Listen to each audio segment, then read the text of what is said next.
E aí pessoal, tudo bem? Professor Paulo Vitor aqui mais uma vez com vocês. Hoje para nossa quinta e última aula do tema gravitação. E os objetivos da nossa aula de hoje são os seguintes. A gente vai calcular a energia mecânica do sistema composto por um satélite em órbita circular em torno de um corpo celeste. Pode ser, no caso, um satélite em órbita da Terra, né? Mas isso pode ser generalizado para qualquer corpo celeste.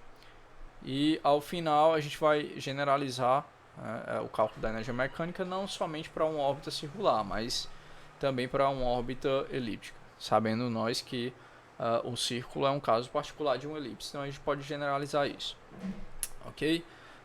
Então é o seguinte, quando um satélite está girando em torno da Terra, existe ali uma velocidade relativa orbital, não é isso? Então, apesar da Terra girar, o satélite ele tem uma velocidade também. E essa velocidade ela pode ser igual ou pode ser diferente a essa velocidade de rotação da Terra, certo? E aí você tem tanto variações dessa velocidade quanto variações também da distância desse satélite ao centro da Terra. Porém, se você tem essas variações, né, variação tanto da distância em relação ao centro da Terra, tendo em vista que a princípio a órbita ela não é circular, então o satélite ele tem variações ali no entorno, na verdade variações em relação ao centro da Terra, a distância está o tempo todo mudando, certo? Se a gente levar em consideração que esse nosso exemplo, que é o nosso caso mais conhecido, que é o da Terra, né? Então a distância ela está sempre mudando em relação ao centro de gravidade da Terra e também a velocidade, como nós vimos na aula anterior, certo? Como se trata ali de uma órbita elíptica, essa distância entre o satélite e o centro de gravidade da Terra, ela só ficaria circular se fosse uma órbita circular, certo? Só permaneceria constante se fosse uma órbita circular, mas a gente sabe que não é. E a mesma coisa para a velocidade, né? A gente viu que a velocidade de um satélite que se encontra em órbita em torno de um astro, essa velocidade ela muda, não é isso? Quando ela está mais próxima do astro, no periélio, você tem uma velocidade maior desse satélite em relação ao astro. Foi o que a gente viu na última aula. Se a gente considerar, por exemplo, que a Terra ela é um satélite girando em torno do Sol, a gente viu esse exemplo. Então isso vale também para satélites que se encontram em órbita em torno da Terra. Então, quando o satélite ele se encontra mais próximo da Terra, a velocidade dele é maior. Quando ele se encontra mais distante, a velocidade é menor. Então, você tem essas variações, tanto de velocidade quanto de distância. Então, consequentemente, você tem variações da energia potencial e variações da energia cinética, tendo em vista que essas distâncias mudam e a energia potencial ela depende dessa distância e as velocidades também mudam e a gente sabe que a energia cinética ela depende dessa velocidade, né? Então, apesar disso, a energia mecânica ela permanece constante, certo? Constante, quando eu falo constante, é no tempo, né?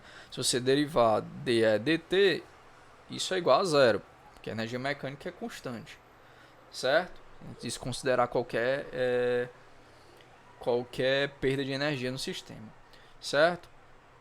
Então, a energia potencial do sistema, a gente estudou na última aula, é dado por menos G, que é a constante gravitacional, certo? Então, por favor, não confunda esse Gzão, esse G maiúsculo é a constante gravitacional, que é diferente da aceleração da gravidade, né? Então, por favor, não confunda. Mzão é a massa do corpo celeste, no caso a Terra, mzinho a massa do satélite e r a distância entre o satélite e o centro de gravidade do astro, certo? Então a gente sabe calcular a energia potencial. Mas e a energia mecânica? Como é que a gente calcula? A energia mecânica, nós sabemos que a energia mecânica é dada pelo meio de mv ao quadrado, né? Beleza, mas como é que a gente pode descrever essa velocidade, né, do satélite? Então a gente vai ver isso agora. Então, se a gente pegar aqui a segunda lei de Newton, mais uma vez, a segunda lei de Newton diz que a força resultante sobre um corpo é igual à massa desse corpo vezes a aceleração dele.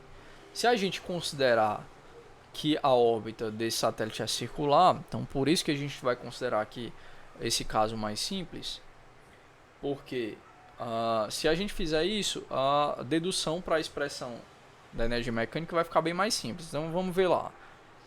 Se a força resultante é dada por isso, se o satélite encontra em órbita circular, a gente viu que a aceleração ela é puramente aceleração centrípeta. A gente viu isso na última aula, né? Você não tem um termo de aceleração tangencial, que está relacionado com variação do módulo da velocidade. Certo? Então a gente vai substituir essa aceleração aqui por apenas aceleração centrípeta. E a gente sabe que esse termo aqui ele é dado por aceleração centrípeta é v ao quadrado dividido por r, que é o raio da trajetória circular. Certo? E a única força que vai estar atuando sobre esse satélite é a força gravitacional, que a gente sabe que é o que? É G, né, a constante gravitacional, vezes a massa do astro, vezes a massa do satélite, dividido pela distância r ao quadrado, né, sendo que essa distância é a distância do satélite até o centro de gravidade do corpo celeste. Então, se a gente substituir, a gente vai chegar nessa expressão aqui, ó. Ok? Essa massa aqui, deixa eu pegar aqui a caneta, né? Essa massa aqui vai cancelar com essa massa e um R daqui vai cancelar com esse R. Então a gente vai pegar esse V ao quadrado e isolar. Isolando o V ao quadrado, a gente vai chegar aqui nessa expressão. Certo? Por que eu estou deixando o V ao quadrado? Porque eu quero calcular a energia cinética do sistema. E a gente sabe que a energia cinética, né? Vou colocar aqui é C, né? Ou K, né? A gente chama também de K. Isso é meio de mv ao quadrado. Então depende de v ao quadrado, ó, certo? A massa do objeto e a velocidade dele ao quadrado. Então se a gente pegar essa expressão, ó, mv ao quadrado, no lugar de v ao quadrado eu vou substituir por g, mzão, que é a massa da Terra, e rzinho, que é a distância, né? Substituindo, ó, a gente vai encontrar que a energia cinética é dada por essa expressão aí. Só que se a gente pegar isso aqui, ó, opa, isso aqui é o que? Isso aqui é U, né? Ó, energia potencial gravitacional, como a gente viu na última aula, nas últimas aulas, não é isso? A gente viu isso na penúltima aula e na última aula também, quando a gente foi estudar aqui as leis de Kepler. Então a gente pode escrever a energia cinética em função da energia potencial, certo? Tendo em vista que isso aqui tem um sinal, se eu colocar o sinal de menos, né? Aqui eu tenho a energia potencial, né? Energia potencial, ó, é menos isso aqui, ó. Menos Gzão Mzinho R ao quadrado. R, né? R ao quadrado não. Certo? Então isso aqui é igual a menos U, certo? Então por isso que tem um menos aqui, ó. Ok? Beleza. Logo, a energia mecânica do sistema é a soma dessas duas coisas, né? K mais U. Então se eu somar K mais U, escrever K em termos de U, né? Como a gente encontrou no slide anterior. Então U menos meio de U vai ser meio de U, certo? Então vai ser meio de U, sendo que U é Gmzão Mzinho sobre R, certo? Então aqui a energia mecânica é dada por essa expressão aqui, beleza? Então esse resultado ele vai mostrar pra gente que um satélite em órbita circular, a energia mecânica total dele é negativa, certo?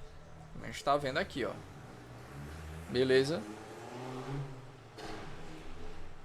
Tá? Então, ele é o negativo da energia cinética, né? A gente viu que a energia cinética depende justamente desse termo aqui, ó. G, Mzão, Mzinho, 2R, tá? Beleza. Então é o negativo da energia cinética. Aí. Ok?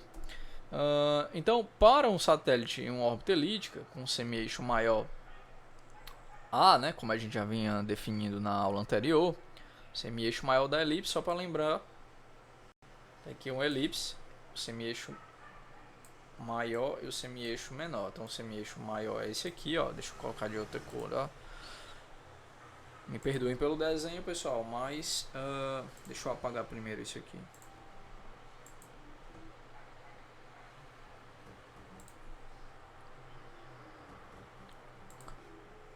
Opa, pera aí, só um minuto. Mudar a cor. Perdoem pelo desenho, mas é o que eu posso fazer agora, tá? Então o semi-eixo menor é esse aqui, o maior é esse aqui, tá? A, e o menor é esse aqui, ó. Geralmente a gente chama de B, tá?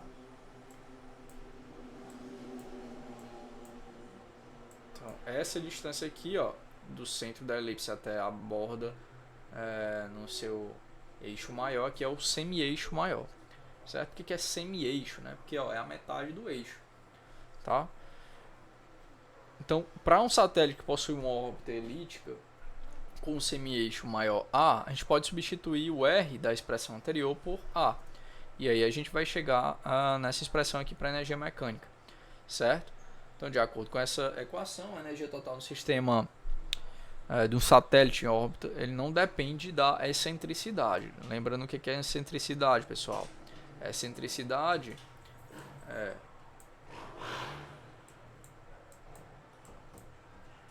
C sobre A. O que é C, pessoal? Lembrando, deixa eu colocar em preto aqui, tá? Tem os dois focos da elipse. Vamos supor que a Terra, vou chamar de T, tá? Tá em um dos focos. E aí eu tenho um satélite que está em órbita. Deixa eu colocar em outra cor aqui também para ficar mais fácil. Vou colocar em verde, tá? Então eu tenho aqui um satélite em órbita da Terra. A Terra está aqui, ó, nesse foco, certo? Então o C é essa distância aqui, ó. Tá? Deixa eu colocar em outra cor também, né? Vou colocar em amarelo. Então o C é essa distância aqui, ó. É a distância do centro até um dos focos, tá? Então deixa eu colocar de preto aqui o Czinho. Esse aqui é o C, tá? Então essa razão C dividido por A, C dividido por A, tá? Lembrando que A é isso aqui, né?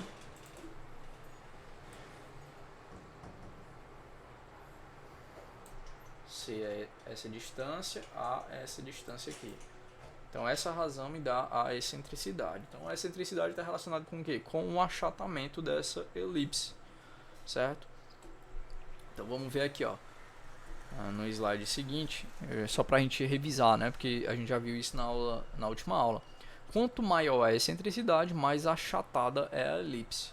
Então, ó, se você pegar essa primeira elipse aqui, ó, na verdade é um círculo, né? Porque a excentricidade dela é zero, ó, certo? Então, à medida que a excentricidade vai aumentando, ó, ela vai se achatando, ó. Então, essa elipse em vermelho aqui, ó, ela tem essa excentricidade 0,5. Então, ela já está achatada, ó, um pouco achatada. Essa verde já tem essa excentricidade um pouco maior, 0,8, então ela é mais achatada. E essa outra aqui, certo? Em roxo tem essa excentricidade próximo de 1, né? 0,9, então ela já é mais achatada ainda. O que acontece? Todas essas elipses, elas possuem o mesmo semi-eixo, certo? Semi-eixo A. Mesmo elas possuindo o mesmo semi-eixo, a excentricidade delas é diferente, certo?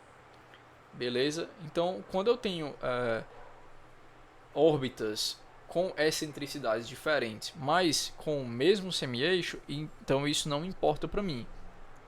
Todas essas órbitas aqui, se você for calcular a energia mecânica do sistema, você vai calcular utilizando essa expressão aqui, ó, certo? A é igual para todas. Se A é igual para todas, a energia mecânica em todas essas órbitas, a energia mecânica do satélite que está em órbita, essa energia mecânica é igual, certo? independentemente delas terem excentricidades diferentes. Beleza? Então a energia mecânica é igual em todos esses casos aqui. Beleza? Então a gente está considerando que a excentricidade, ou seja, a distância do centro até aqui a borda de todas elas é igual. Certo? Então se eu conseguisse pegar e colocar todas essas elipses centradas, vocês iam ver que a distância do centro até a borda aqui nesse eixo aqui, tá? Que eu posso chamar aqui de x, seria igual para todos, certo? O que ia mudar seria o eixo menor. Então o eixo menor é diferente, ok? Beleza. Então só para a gente entender o que acontece com as energias, né? Então o que acontece com a energia cinética? A gente sabe que a energia cinética, a gente viu agora há pouco, é G vezes Mzinho dividido por 2R. Então a energia cinética ela possui um valor positivo, certo? Então a energia cinética ela depende inversamente. Vamos voltar aqui bem rapidinho. A energia cinética depende inversamente de cadê? No slide anterior. Depende de R, né? Tá aqui, ó. Certo? Depende de R, ó. Inversamente, tá? Só que é positivo. Então, quanto menor for o R ou quanto maior, essa energia cinética ela vai variar. Então, à medida que o R aumenta, como K é inversamente proporcional a R, K tende a diminuir, certo? Já para U é o contrário. Vamos ver aqui U, ó. U é menos Mzinho dividido por R, né? Opa, um minuto. Então tá aqui, ó, K. Então, à medida que R aumenta, a distância aumenta, né, entre o satélite e o astro, a Terra, por exemplo, essa energia cinética ela tende a diminuir, certo? Ó, vai diminuindo.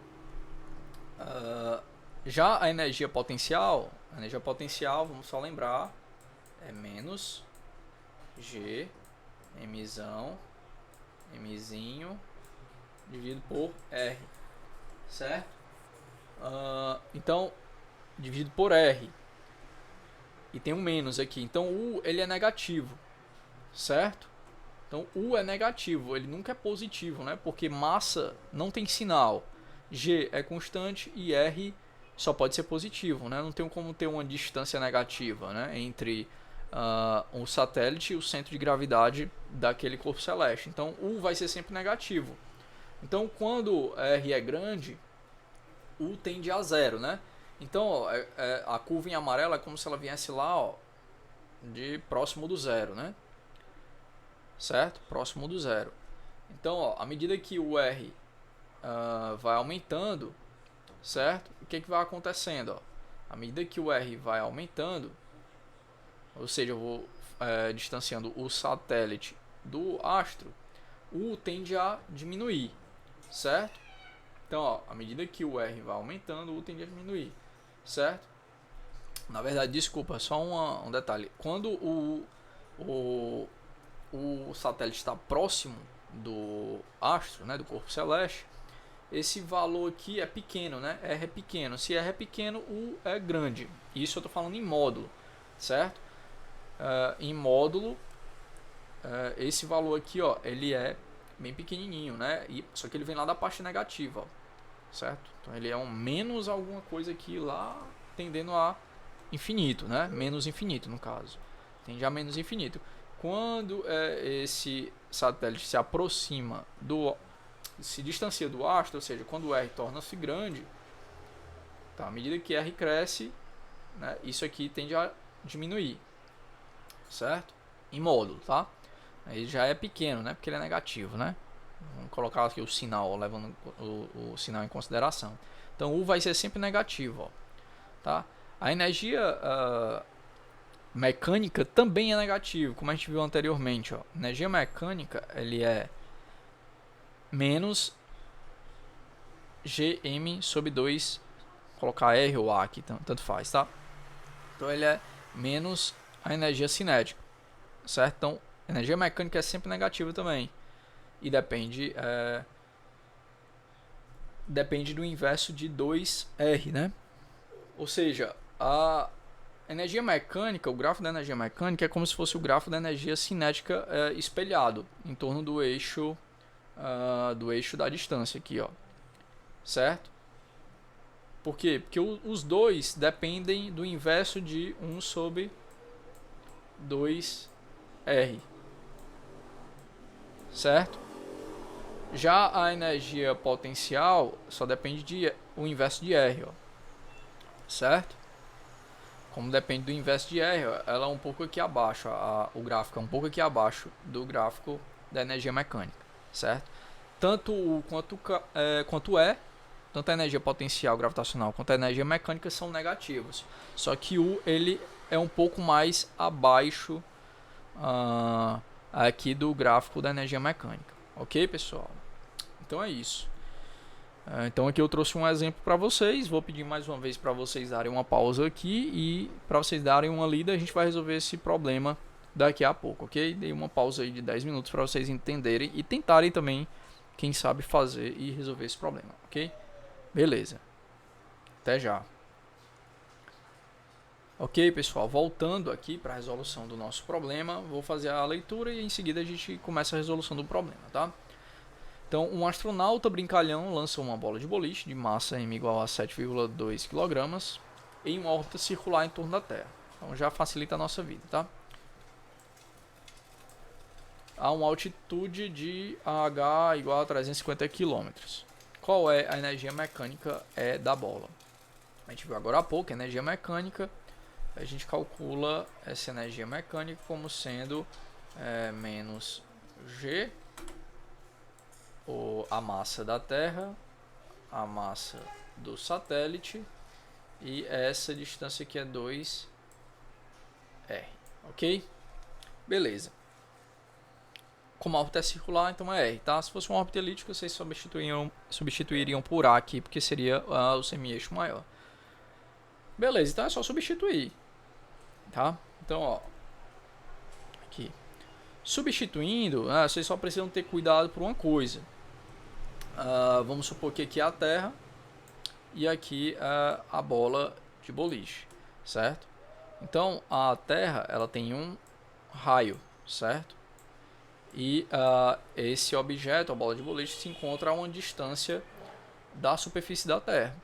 Então a distância R é a distância do objeto da bola de boliche até o centro de gravidade da Terra, ou seja, é a distância H, certo? A altitude a gente toma em relação à superfície da Terra, tá? Então, no caso, a distância total será H mais o raio da Terra. Eu vou chamar de Rzão, certo? Então, a distância total Rzinho vai ser H mais Rzão, ok? Então, não errem isso. Substituindo todos os valores daqui a massa da Terra, ó, vocês vão encontrar isso na tabela que a gente viu numa das últimas aulas. Eu não me recordo se foi a penúltima aula ou a antepenúltima. Aqui a massa da bola de boliche, aqui a constante gravitacional e aqui a soma das distâncias, que é o R, ó. Esse Rzinho aqui, certo? Que eu tenho aqui o raio da Terra, certo? E a altitude, desculpa, o raio da Terra aqui, ó, Rzão, e aqui eu tenho o H, certo? Somei as duas coisas.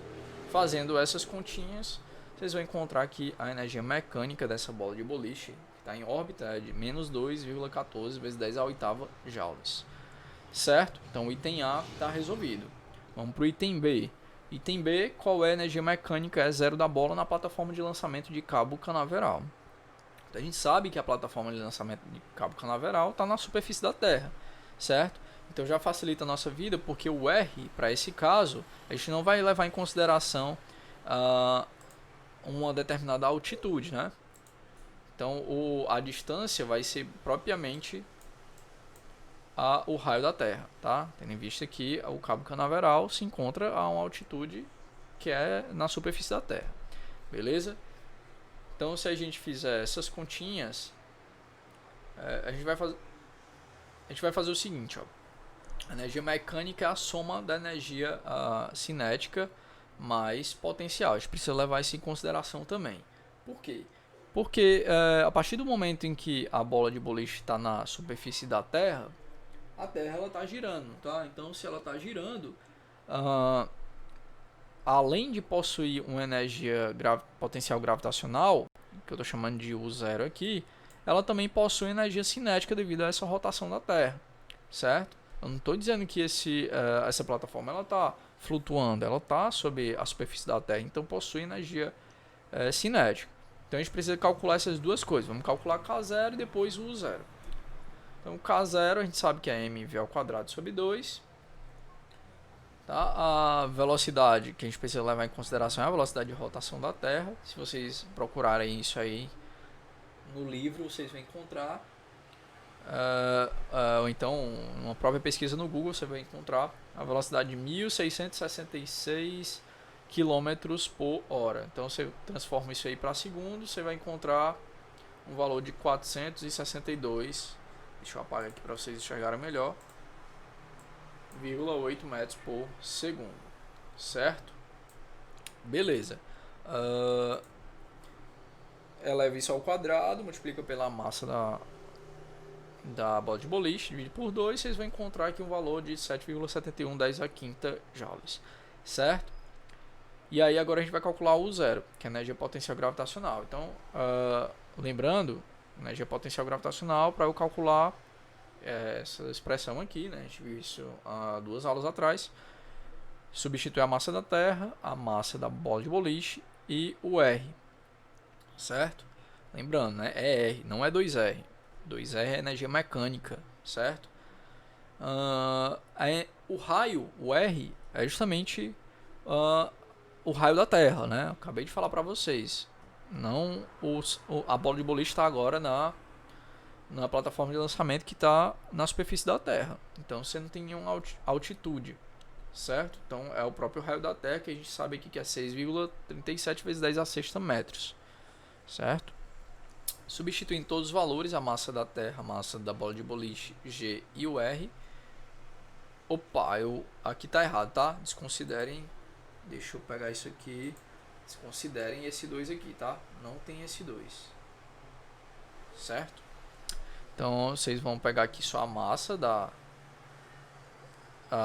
Terra, a massa da bola de boliche e a distância aqui que é o raio da Terra e o G que é 6,67, tá? Então fazendo essa continha, vocês vão encontrar aí que U é igual a menos 4,51 10 a oitava, certo? Como a gente quer a energia mecânica, então a gente vai somar essas duas coisas, certo? Não se preocupe que essa conta aqui tá correta, tá? Só que tem um erro de digitação, mas as contas estão corretas. Então quando vocês somarem aqui o K0 mais o U0, aqui o K0 e aqui o U0, vocês vão somar isso aí. Isso aqui não vai influenciar em nada nessa soma. Tá vendo que a ordem de grandeza aqui é 10 a oitava e aqui é 10 a quinta. Então você tem uma diferença aí de ordem de grandeza da ordem de 1000, certo? Da ordem de 10 a menos 3, na verdade, né? 1 sobre 1000. Então eu estou somando uma quantidade com outra quantidade, sendo que essa quantidade aqui vai influenciar lá na terceira casa decimal, certo? Então é muito pequeno. 10 a quinta, se vocês transformarem isso aqui para 10 a oitava, vocês vão ver que vai fazer diferença nenhuma quando eu somar com isso, tá? Então eu tenho que basicamente a energia mecânica total só depende de U0, certo? Então a energia mecânica total aproximadamente é a energia potencial gravitacional. Então vai dar aproximadamente o mesmo valor da energia potencial gravitacional, certo? Então basta vocês somarem, ó. Se vocês somarem isso aqui, ó, isso aqui é 10 a quinta, isso aqui é 10 a oitava. Se vocês colocarem os dois como 10 a oitava, por exemplo, vocês vão ver que essa quantidade aqui não vai influenciar em nada na hora de somar com 4,51. Vai mudar lá na terceira, quarta casa decimal apenas, certo? Então, tá aqui a resposta, tá? Do item B. No item C, ele quer a variação da energia mecânica da bola quando ela é transportada dessa plataforma, a plataforma de cabo canaveral, plataforma de lançamento, até a órbita. Então basta vocês fazerem a diferença, né, entre as duas energias, energia final menos energia inicial. A gente vai considerar a energia mecânica final como sendo a energia que a gente calculou no item A, e a energia inicial como sendo a energia na plataforma. Então prestem atenção, ó, o item C ele pede qual é a variação da energia mecânica da bola quando ela é transportada da plataforma até a órbita, tá? Então se vocês fizerem o contrário,